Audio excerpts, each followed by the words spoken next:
Regardez cette carte datant d'environ 1880. En haut, en vieux portugais, il est écrit « Territoire portugais en Afrique ». Au-dessus, entre parenthèses, se trouve un détail important, « Gibosu », ce qui signifie « brouillon ». C'est parce qu'elle ne montre pas le territoire que les Portugais contrôlaient réellement dans la région, mais celui qu'ils désiraient. Le Portugal a établi des colonies en Afrique avant toute autre nation européenne. Ils ont mené la conquête de Ceuta en Afrique du Nord, puis ont continué le long de la côte, perfectionnant des inventions arabes comme la voile triangulaire ou l'astrolabe. Pour mieux naviguer en mer, ils ont exploré la côte africaine, jusqu'au cap de Bonne-Espérance, et ont établi une route maritime vers l'Inde et le reste de l'Asie. En chemin, ils ont établi des avant-postes appelés féturiaches, des comptoirs commerciaux et des forteresses, combinés pour affirmer leur influence et échanger des marchandises. Dans des territoires plus importants et plus faciles à conquérir, ils ont établi de véritables colonies, les deux plus significatives en Afrique étant l'Angola et le Mozambique, respectivement sur les côtes ouest et est de la partie sud du continent.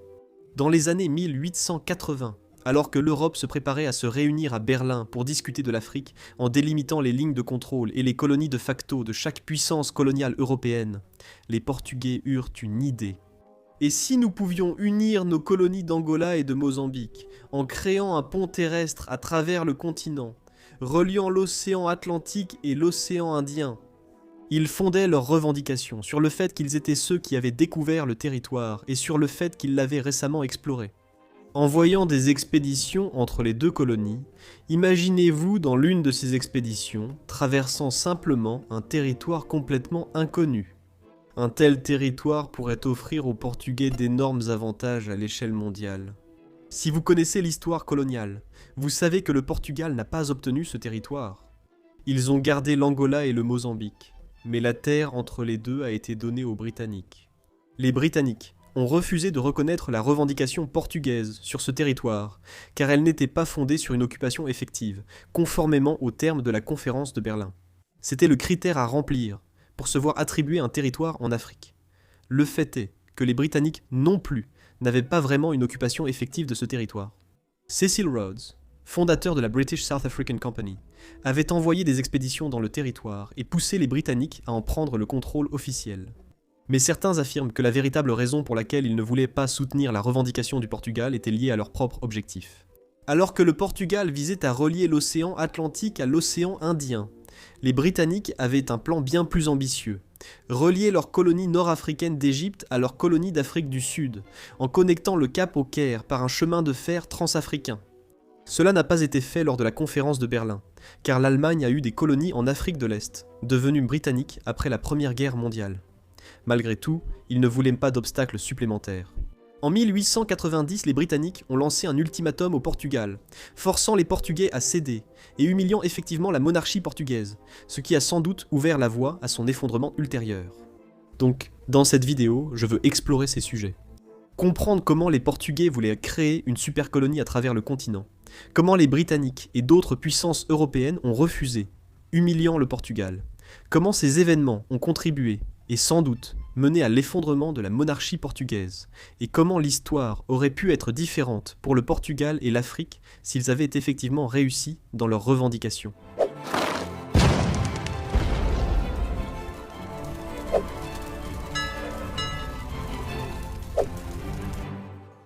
Commençons par le début. Toute cette histoire concerne la carte que je vous ai montrée, appelée la carte rose. J'ai un souvenir très vif d'avoir été en cours d'histoire à l'école primaire et d'avoir appris cela.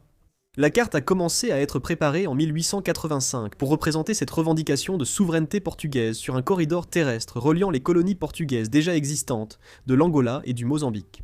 La zone couvrait la majeure partie du Zimbabwe actuel et des portions de la Zambie et du Malawi.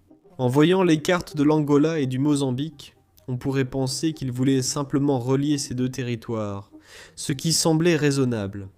Il faut rappeler que le Portugal ne dominait pas réellement tous ces territoires. Dans la première moitié du XIXe siècle, le Portugal n'exerçait un contrôle total que sur un petit nombre de colonies côtières de chaque côté. La majorité des autres territoires échappaient au contrôle portugais. Il existe même une citation du consul britannique à Mozambique, en 1884, Henry O'Neill, qui déclara « Parler de colonies portugaises en Afrique de l'Est, c'est parler d'une pure fiction ». Une fiction soutenue de façon superficielle par quelques établissements côtiers dispersés, au-delà desquels, dans leurs limites littorales et locales étroites, la colonisation et le gouvernement n'existent pas.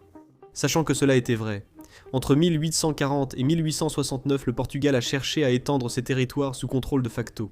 Ils étaient menacés par les activités des autres puissances européennes dans la région. Ce qui peut nous amener à penser que leurs revendications étaient peut-être exagérées, afin de conserver ce qu'ils voulaient réellement, et considéraient aussi comme raisonnable. Leurs expéditions vers l'intérieur laissent penser à une revendication réelle.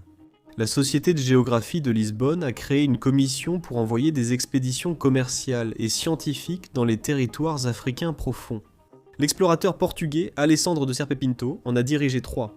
La première allait du Mozambique aux Zambèzes orientales en 1869 jusqu'au fleuve Congo et aux Hauts-Zambèzes, depuis l'Angola en 1876, et la dernière en 1877, traversant l'Afrique d'un côté à l'autre, en 1877. De plus, 2 autres explorateurs, Edmundio Lucapelu et Roberto Evans, ont mené 2 expéditions supplémentaires d'un côté du continent à l'autre. Au même moment où ces explorateurs s'aventuraient dans l'inconnu africain, le gouvernement portugais cherchait à entamer des négociations bilatérales avec les Britanniques. Et le plus fou, c'est que les Britanniques semblaient au départ d'accord avec cela. Il y eut un projet de traité en 1884 qui aurait inclus la reconnaissance par les Britanniques de la souveraineté portugaise sur l'embouchure du Congo, en échange de la liberté de navigation sur les fleuves Congo et Zambèze. Mais la conférence de Berlin de 1884-1885 mit fin à ces discussions. Cela était dû au fait qu'un des articles de la conférence stipulait que les puissances européennes devaient occuper effectivement les territoires pour pouvoir les revendiquer, plutôt que de se baser sur des droits historiques, liés à une découverte ancienne, ou sur des revendications récentes fondées sur l'exploration, qui étaient précisément les 2 arguments que le Portugal voulait utiliser. Cela montrait clairement aux Britanniques que la loi était de leur côté, rendant inutile toute négociation, même avec leur allié le plus ancien et proche. Les Portugais ont essayé de contourner cela, en nommant un consul dans le sultanat de Zanzibar, avec pour mission d'obtenir l'allégeance des chefs locaux de la région. Mais ils ont échoué, car les Britanniques ont réussi à leur place. Ces efforts visaient à satisfaire l'article 35 de la conférence, qui stipulait que les droits coloniaux ne pouvaient être acquis sur des terres auparavant non colonisées, que si la puissance qui les revendiquait y avait établi une autorité suffisante pour protéger les droits existants et le libre-échange. Cela impliquait de conclure des traités avec les dirigeants locaux et d'établir une administration coloniale. Les Portugais, n'ayant pas réussi à conclure des traités locaux, ont fait un dernier effort pour une administration effective en envoyant un soldat, Joaquim Carlos Paiva de Andrada, pour y établir des villes coloniales. Une à Beda, une à Zumbu, une autre à Manica et une 4e au Manicaland. Non seulement ces mesures étaient insuffisantes pour revendiquer tout le territoire voulu, mais elles furent aussi brèves, car les Britanniques envoyèrent des forces d'Afrique du Sud pour les en déloger. Et ils ont montré un étrange refus d'accepter leur sort. Après que toutes les puissances européennes ont rejeté leurs revendications, les Portugais ont continué à insister sur la proposition de supercolonie. En 1885, le ministre portugais des Affaires étrangères a publié la Carte rose et entamé des discussions avec la France et l'Allemagne pour faire pression sur les Britanniques. Aucune des 2 puissances ne revendiquait ces terres. Elles ont donc reconnu les revendications portugaises contre des avantages.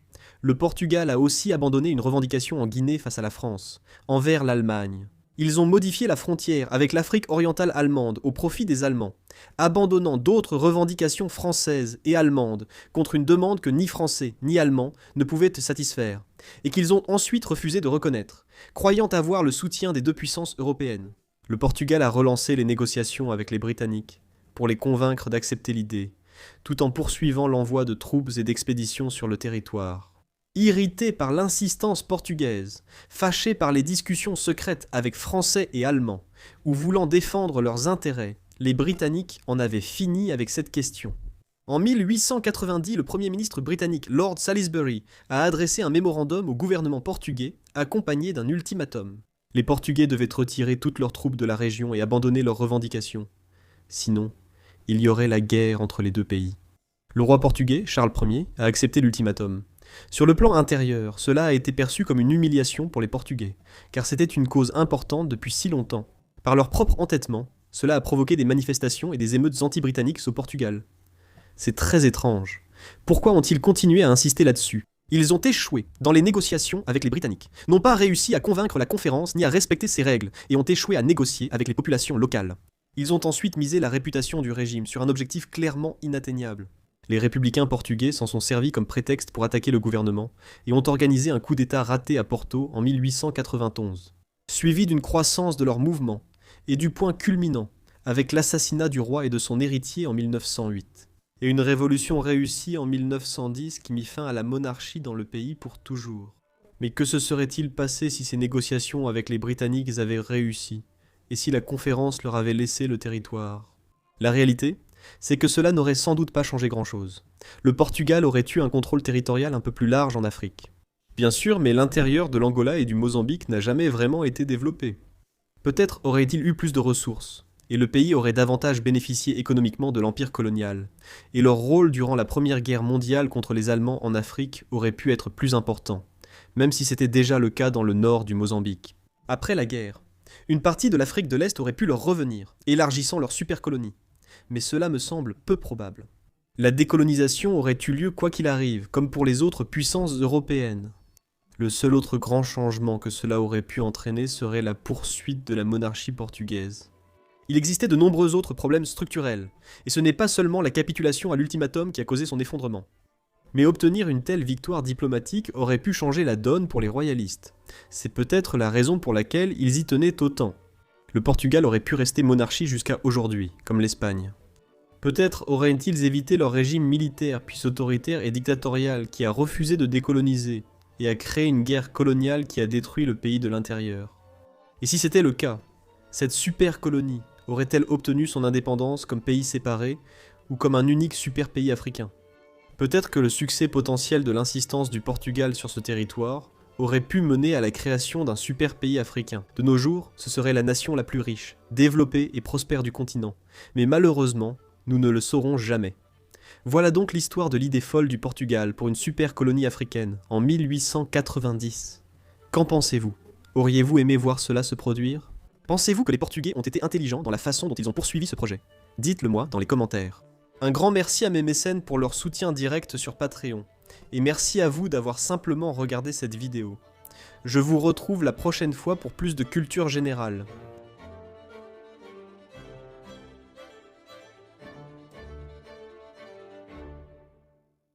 La tasse Moomin du jour, c'est celle-ci, c'est une tasse lune de neige, c'est une tasse lune d'hiver. Et oui, c'est juste Moumine. Il y a une fille, puis une autre fille, et un écureuil, et il fait froid.